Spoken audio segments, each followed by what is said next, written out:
Assalamualaikum warahmatullahi wabarakatuh. Perkenalkan, saya Rati Galih Prawesti. Saya di sini dari tingkat 1B D3 Kebidanan Universitas Muhammadiyah Kota Tasikmalaya. Dengan NIM E21154011026.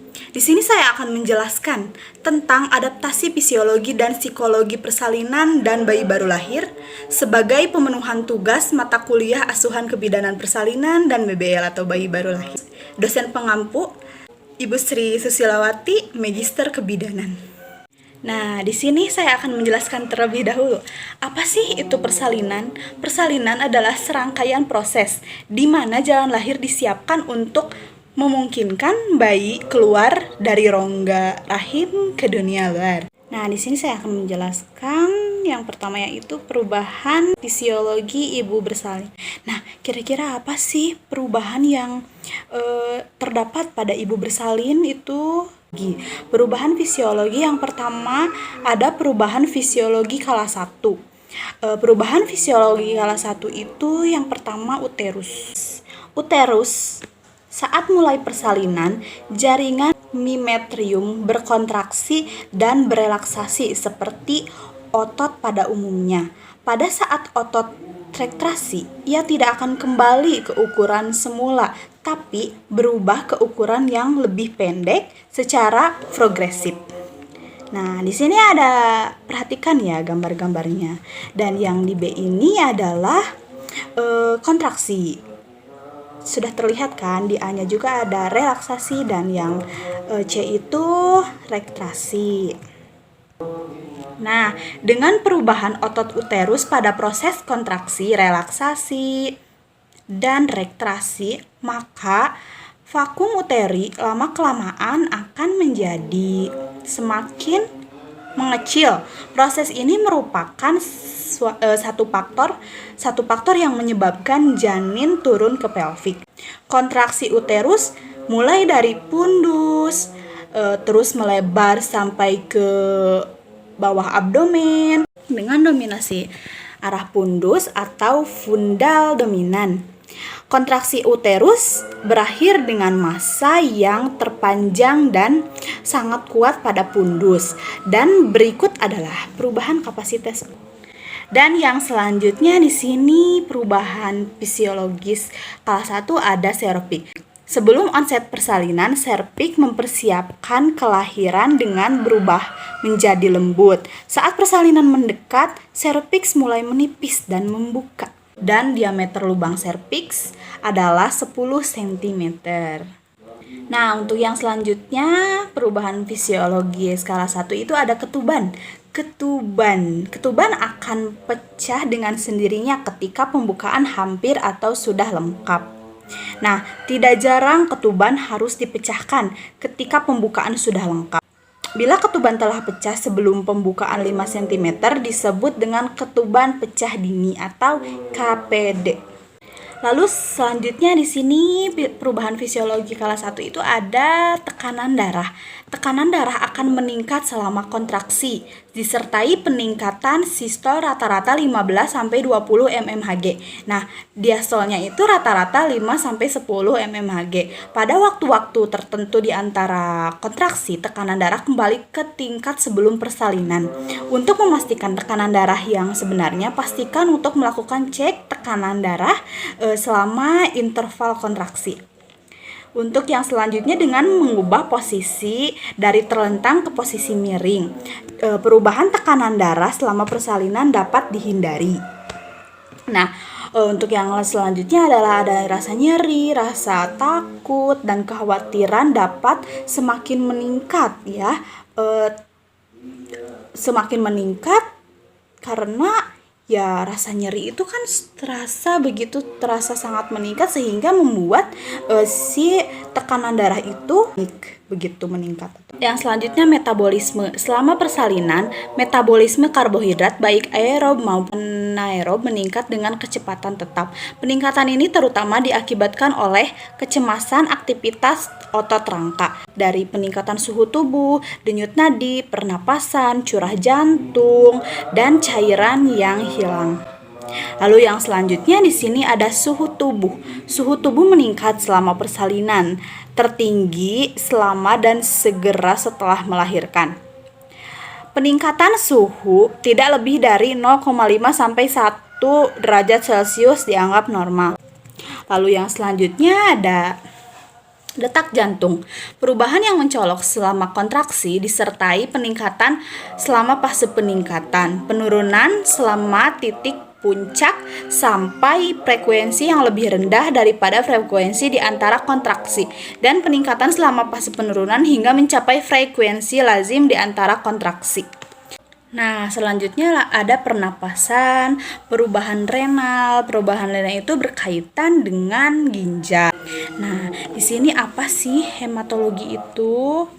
Nah, hematologi itu berkaitan dengan hemoglobin. Hemoglobin yang meningkat rata-rata 1,2 mg/sen selama persalinan dan kembali ke kadar sebelum persalinan pada hari pertama pasca persalinan jika tidak ada kehilangan darah yang abnormal. Nah, untuk selanjutnya kita akan masuk ke perubahan fisiologi kala 2. Kala 2 itu perubahan fisiologinya yang pertama tentunya ada serviks.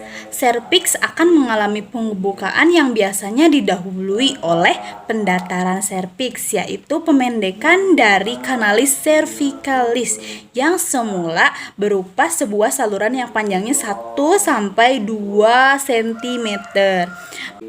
Lalu yang selanjutnya tentunya ada uterus. Saat ada his, uterus teraba sangat keras karena seluruh ototnya berkontraksi. Proses ini akan efektif hanya jika his bersifat fundal dominan, yaitu kontraksi didominasi oleh fundus yang menarik otot bawah rahim ke atas sehingga akan menyebabkan pembukaan serviks dan menjadi dorongan janin ke bawah secara alami.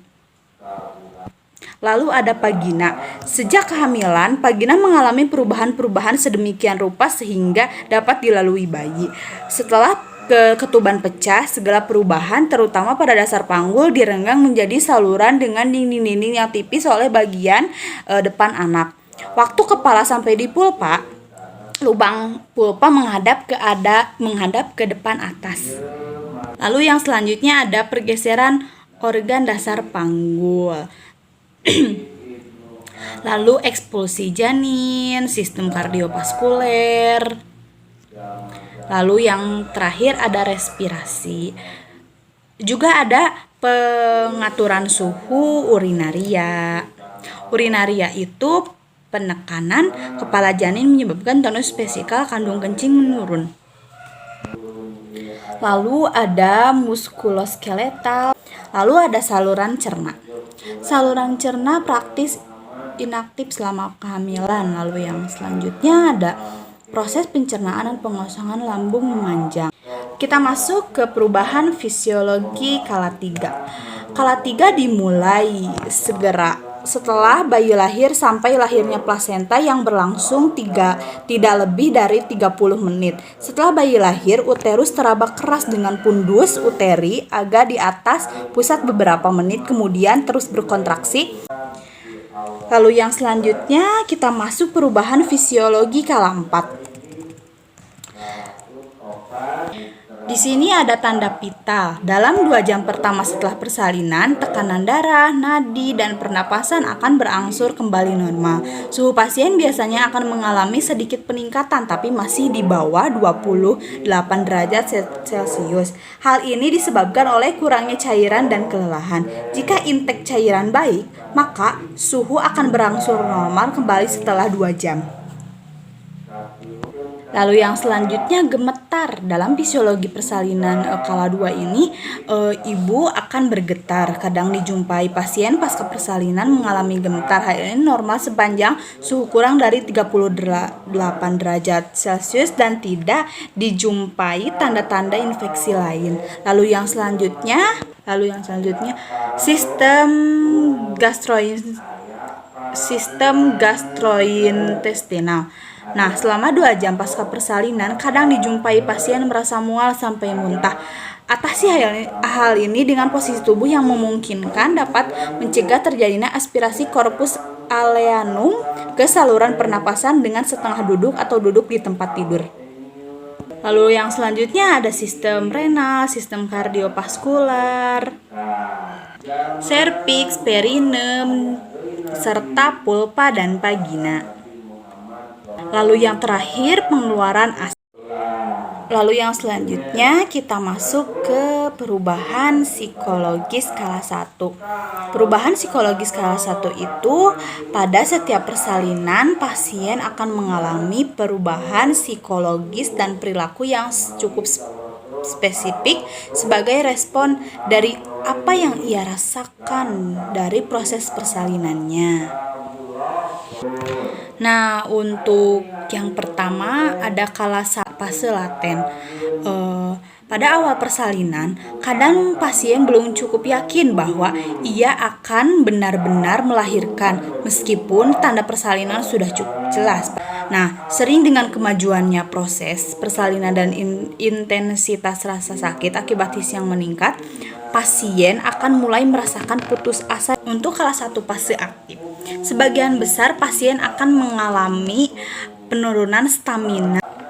Nah, salah satunya perubahan psikologi pada kala 1 itu ada perasaan tidak enak, lalu takut dan ragu akan persalinan yang akan dihadapi, sering memikirkan apakah persalinan akan berjalan normal atau tidak, lalu menganggap bahwa persalinan itu sebuah percobaan. Nah, untuk perubahan psikologi pada kala 2 yaitu yang pertama ada emotional distress. Lalu nyeri menurunkan kemampuan mengendalikan emosi dan cepat marah. Lalu yang selanjutnya perubahan psikologi kala 3 dan 4. Salah satunya adalah ada bahagia, cemas, dan takut. Bahagia karena saat-saat telah lama ditunggu akhirnya datang juga, yaitu kelahiran bayinya, dan ia merasa bahagia setelah lahir bayinya begitu, karena dia itu sudah merasa bahwa sebagai wanita yang sempurna, karena di luar sana belum tentu bakalan ada yang mendapatkan bayi begitu. Jadi tidak semua wanita itu bisa mendapatkan bayi. Jadi dia sangat bahagia setelah kelahiran bayinya. Kalau untuk cemas dan takut, dia akan merasa ibu tersebut cemas dan takut karena pengalaman yang lalu. Lalu yang selanjutnya takut tidak dapat memenuhi kebutuhan anaknya. Yang selanjutnya kita masuk ke transisi pernapasan bayi, asuhan di ruang bersalin, evaluasi kondisi bayi baru lahir, dan tindakan pencegahannya. Nah, untuk transisi pernapasan bayi itu, resusitasi bayi baru lahir umumnya dilakukan saat bayi kesulitan untuk bernapas. Nah, kapan sih resusitasi bayi baru lahir perlu dilakukan? Kapan ya? Bayi baru lahir umumnya akan menjalani beberapa pemeriksaan oleh dokter. Pemeriksaan bayi baru lahir meliputi pemeriksaan fisik dan pemeriksaan APGAR atau APGR. Pemeriksaan tersebut bertujuan untuk menentukan apakah kondisi bayi sehat dan bugar. Nah, jika tampak tidak menangis, lemas, kurang responsif, sesak napas, atau bahkan tidak bernapas, biasanya bayi baru lahir akan perlu mendapatkan resusitasi. Nah, untuk yang selanjutnya kita masuk ke asuhan di ruang bersalin. Memberikan rangsangan atau stimulasi kepada bayi baru lahir yang tidak menangis kencang. Pastikan ruangan bersalin hangat supaya bayi terhindar dari hipotermia dan bersih agar bayi tidak terkena infeksi. Melakukan penilaian skor APGAR, menyediakan alat resusitasi jika bayi terlihat kesulitan bernapas atau skor APGAR rendah agar bisa langsung ditindaklanjut. Lalu kita masuk ke evaluasi kondisi bayi baru lahir dan tindakan pencegahannya. Pemeriksaan fisik bayi baru lahir merupakan prosedur medis rutin yang penting dilakukan oleh setiap bayi baru lahir dalam keadaan sehat atau memiliki kelainan tubuh maupun gangguan kesehatan. Pemeriksaan yang dilakukan meliputi pemeriksaan tanda vital, yaitu detak jantung, suhu tubuh, dan pernapasan, panjang dan berat badan, serta organ tubuh bayi. Nah, yang salah satunya adalah pemeriksaan Apgar. Pemeriksaan Apgar atau Apgar Score dapat dilakukan segera setelah bayi baru lahir. Pemeriksaan ini meliputi pemeriksaan warna kulit, detak jantung, refleks, dan kekuatan otot, serta pernapasan bayi agar Apgar Score tergolong baik jika nilainya lebih dari 7. Selanjutnya adalah pemeriksaan antropometri.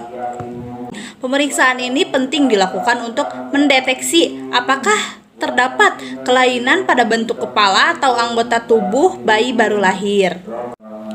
Mungkin hanya itu yang bisa saya sampaikan. Kurang lebihnya saya mohon maaf karena saya masih dalam proses pembelajaran.